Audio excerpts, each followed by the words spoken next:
జార్ఖండ్లో మరోసారి హేమంత్ సోరెన్ ప్రభుత్వం ఏర్పాటు కానుంది. ఇవాళ సీఎంగా ప్రమాణం చేయనున్నారు హేమంత్ సోరెన్. ప్రమాణ స్వీకారోత్సవానికి ఏర్పాట్లు జరుగుతుండగా ఇండియా కూటమి నేతలు హాజరు కానున్నారు. మరోవైపు హేమంత్ సోరెన్ కేబినెట్లో ఎవరికి చోటు దక్కుతుందా అనే చర్చ జరుగుతోంది.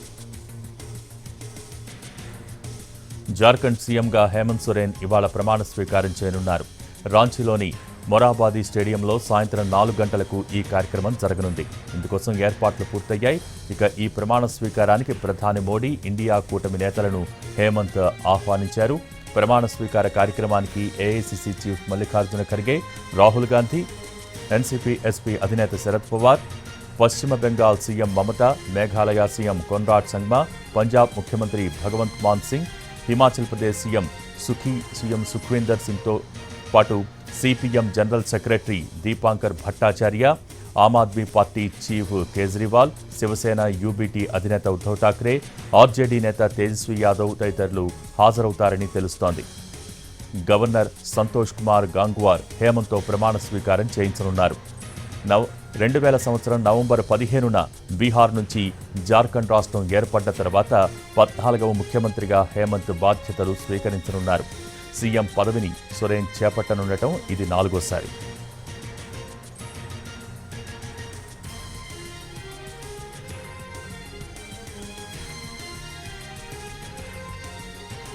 ఇటీవల జరిగిన అసెంబ్లీ ఎన్నికల్లో 81 స్థానాలకు గాను 56 స్థానాలను జేఎంఎం కూటమి గెలుచుకుంది. వరుసగా రెండోసారి అధికారాన్ని సొంతం చేసుకుంది. బీజేపీ సారథ్యంలోని ఎన్డీఏ 24 స్థానాలు కైవసం చేసుకుంది. హేమంత్ సోరెన్ తిరిగి సీఎం పగ్గాలు చేపట్టేందుకు వీలుగా లెజిస్లేచర్ పార్టీ నేతగా ఆయనను ఇండియా కూటమి ఏకగ్రీవంగా ఎన్నుకుంది. దీంతో గత ఆదివారం ఆయన గవర్నర్ సంతోష్ కుమార్ గంగ్వార్ను కలిశారు. ప్రభుత్వం ఏర్పాటుకు ఆహ్వానించాల్సిందిగా కోరారు. కొత్త ప్రభుత్వం ప్రమాణ స్వీకారానికి ఏర్పాట్లు జరుగుతుండగా హేమంత్ సోరెన్ మంత్రివర్గంపై చర్చ జోరందుకుంది. ఈసారి హేమంత్ సోరెన్ ప్రభుత్వంలో పాత ఫార్ములా 6-4-1 ప్రకారమే మంత్రివర్గం ఏర్పాటు చేసే అవకాశం ఉందని టాక్ వినిపిస్తోంది. జేఎంఎం కోటా నుంచి 6, కాంగ్రెస్ నుంచి 4, ఆర్జేడీ నుంచి 1ని మంత్రివర్గంలో తీసుకునే ఛాన్స్ ఉందని పొలిటికల్ సర్కిల్స్లో టాక్ నడుస్తోంది.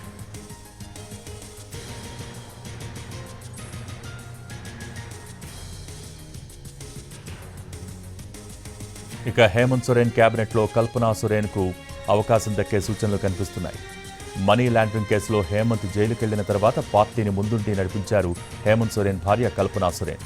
భర్త జైలుకు వెళ్లినప్పుడు ముఖ్యమంత్రి రేసులోకి వచ్చారు. కానీ ఆ తర్వాత రేసు నుంచి తప్పుకున్నారు. ఇక హేమంత్ సోరెన్ సీఎం పదవిని చేపట్టనుండటం ఇది 4వసారి.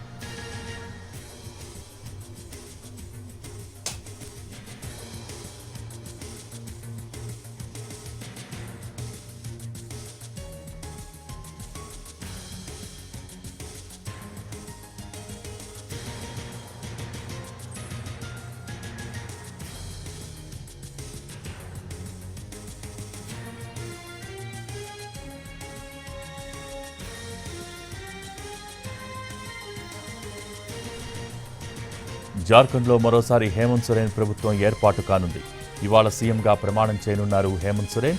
ప్రమాణ స్వీకారోత్సవానికి ఏర్పాట్లు జరుగుతుండగా ఇండియా కూటమి నేతలు హాజరు కానున్నారు. మరోవైపు హేమంత్ సోరెన్ కేబినెట్లో ఎవరికి చోటు దక్కుతుందా అనే చర్చ జరుగుతోంది.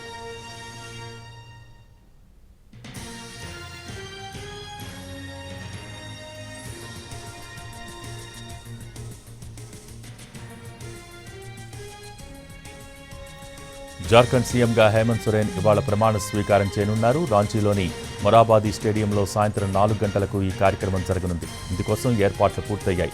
ఇక ఈ ప్రమాణ స్వీకారానికి ప్రధాని మోడీ, ఇండియా కూటమి నేతలను హేమంత్ ఆహ్వానించారు. ప్రమాణ స్వీకార కార్యక్రమానికి AICC chief Mallikarjuna Kharge, Rahul Gandhi, NCP SP అధినేత శరద్ పవార్, పశ్చిమ బెంగాల్ సీఎం మమత, మేఘాలయ సీఎం కొన్రాడ్ సంగ్మా, పంజాబ్ ముఖ్యమంత్రి భగవంత్ మాన్ సింగ్, హిమాచల్ ప్రదేశ్ సీఎం సుఖ్వీందర్ సింగ్తో పాటు CPM general secretary Dipankar Bhattacharya, Aam Aadmi party chief Kejriwal, Shiv Sena UBT అధినేత ఉద్ధవ్ ఠాక్రే, ఆర్జేడీ నేత తేజస్వీ యాదవ్ తదితరులు హాజరవుతారని తెలుస్తోంది.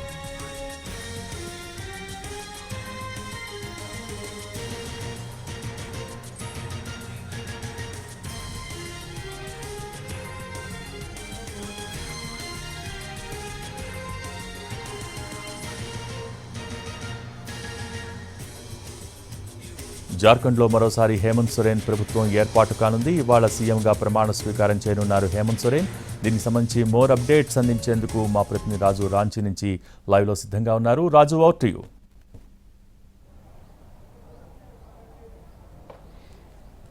Thank you Bhogi.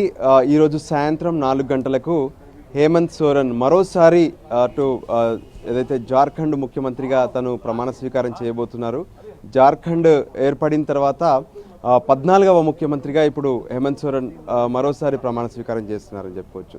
సో వాస్తవానికి ఏదైతే గత కొంతకాలంగా ఏదైతే జార్ఖండ్లో ఉన్నటువంటి కొన్ని పరిస్థితులను కూడా మనం ప్రత్యేకంగా పరిశీలించాం. అంటే హేమంత్ సోరెన్ ఈ ఏడాది మొదట్లో తను అరెస్ట్ అవ్వాల్సి వచ్చింది ఈడీ కేసులో. ఆ తర్వాత జరిగినటువంటి పరిణామాలు 5 నెలల తర్వాత హేమంత్ సోరెన్కు జార్ఖండ్ హైకోర్టు బెయిల్ కూడా ఇచ్చింది. సో ఎప్పుడైతే అప్పటి వరకు తన స్థానంలో చంపై సోరెన్ను ముఖ్యమంత్రిగా ఉంచారు, తర్వాత తను ఎప్పుడైతే బెయిల్పై బయటకు వచ్చారో వెంటనే మళ్ళీ రాష్ట్రానికి సంబంధించి ముఖ్యమంత్రి పగ్గాలు చేపట్టారు. అయితే మొన్నటి ఎన్నికల్లో ఇక్కడ ప్రత్యేకంగా అటు ఎన్డీఏ కూటమిని ఎదుర్కొనేందుకు ఇండియా కూటమి అంటే జార్ఖండ్ ముక్తి మోర్చా హేమంత్ సోరెన్ సారథ్యంలో పార్టీ ఉంది. మరోవైపు అటు కాంగ్రెస్, ఇంకోవైపు ఆర్జేడీ, మరోవైపు సిపిఐఎంఎల్. సో ఈ పార్టీలు అన్నీ కలిసి ఇండియా కూటమిగా ఇక్కడ నుంచి ప్రత్యేకంగా ప్రజల్లోకి వెళ్ళారు. సో ఫైనల్గా మొత్తం ఇక్కడ ఉన్నటువంటి 81 అసెంబ్లీ స్థానాల్లో 56 స్థానాలు గెలిచి ఇప్పుడు ప్రభుత్వాన్ని ఏర్పాటు చేయబోతున్నారు. ఈరోజు సాయంత్రం పక్కనే ఉన్నటువంటి మొరహాబాద్ ఈ గ్రౌండ్స్ ఏదైతే ఉందో గ్రౌండ్లో ఇప్పటికే పెద్ద ఎత్తున ఏర్పాట్లు జరుగుతున్నాయి. మరోపక్క ఇప్పుడు రాంచీ మొత్తం కూడా ప్రత్యేకంగా పోలీసు భద్రతా బలగాలు మోహరించినటువంటి పరిస్థితి కనిపిస్తుంది. ఎందుకంటే దేశంలోని పలు కీలక రాజకీయ నేతలందరూ కూడా ఇక్కడికి రాబోతున్నారు. ముఖ్యంగా ఇండియా కూటమిలో ఉన్నటువంటి నేతలు ఎవరైతే ఉన్నారో ప్రత్యేకంగా అటు మల్లికార్జున ఖర్గే ఏఐసిసి అధ్యక్షులు, రాహుల్ గాంధీ, వాళ్ళతో పాటు ఢిల్లీ గత మాజీ ముఖ్యమంత్రి అటు అరవింద్ కేజ్రీవాల్, ఆర్జేడీ నేత తేజస్వి యాదవ్తో పాటు మమతా బెనర్జీ, ఈ విధంగా పలువురు కీలక నేతలందరూ కూడా ఇక్కడికి రాబోతున్నారు.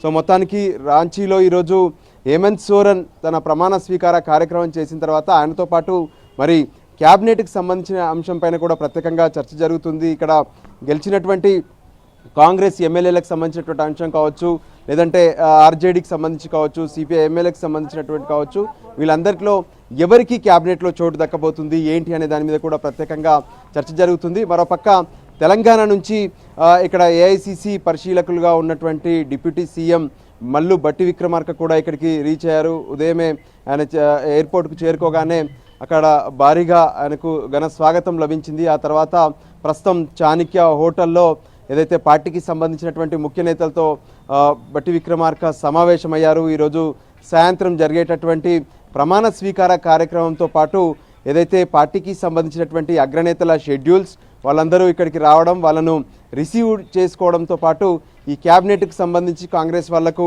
ఎటువంటి అవకాశాలు ఉన్నాయి ఏంటి అనే దాని మీద కీలకంగా చర్చిస్తున్నారు. ఎన్నికల సందర్భంగా కూడా ప్రత్యేకంగా ఇక్కడే మకాం వేసి ఎన్నికల సందర్భంగా ప్రచారాలు కావచ్చు, పార్టీకి సంబంధించినటువంటి కోఆర్డినేషన్, ఇవన్నీ వ్యవహారాలు చూసినటువంటి బట్టి ప్రస్తుతం ప్రమాణ స్వీకార కార్యక్రమానికి కూడా అతిథిగా హాజరయ్యారు.